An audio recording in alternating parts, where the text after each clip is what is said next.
ఈ పిల్లలకి 17 ఏళ్ళు మంచానికే పరిమితం అన్న ఆ రోజు పరిమితం అన్న పింఛను అది 15,000 రాకపోగా 6,000 కూడా తీసేసినారు సార్. ఇంకా ఏ విధంగా మాకు ప్రభుత్వం న్యాయం చేస్తుందో మీరే ఆలోచించండి సార్.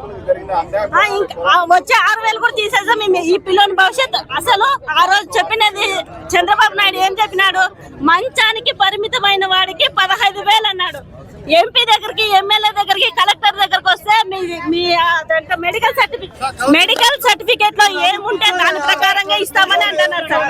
ఆ విధంగా మేము ఏ విధంగా పట్టుకోవాలో మీరే ఈ ప్రభుత్వమే న్యాయం చేయాలి సార్. ఉద్దీప్ సింహ ఈ రోజు నేను పెట్రోల్ పోసుకొని ఈ ప్రాణత్యాగానికి ఎందుకు పూనుకున్నాను అంటే, నాలాంటి ఒక వికలాంగుడు చచ్చిపోతే మిగతా నా వికలాంగుల కుటుంబ సభ్యులకి న్యాయం జరుగుతుందని. ఎందుకంటే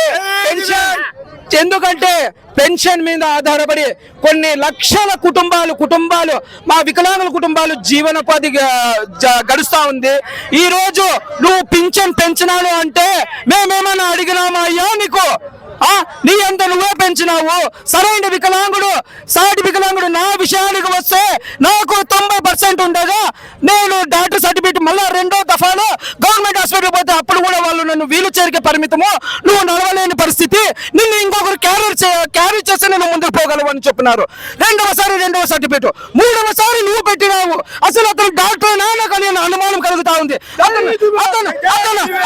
అతను మెడలో స్టెథోస్కోప్ లేదు, సరిగా కాళ్ళు పట్టుకొని చూడు, చెయ్యి పట్టుకొని చూడు.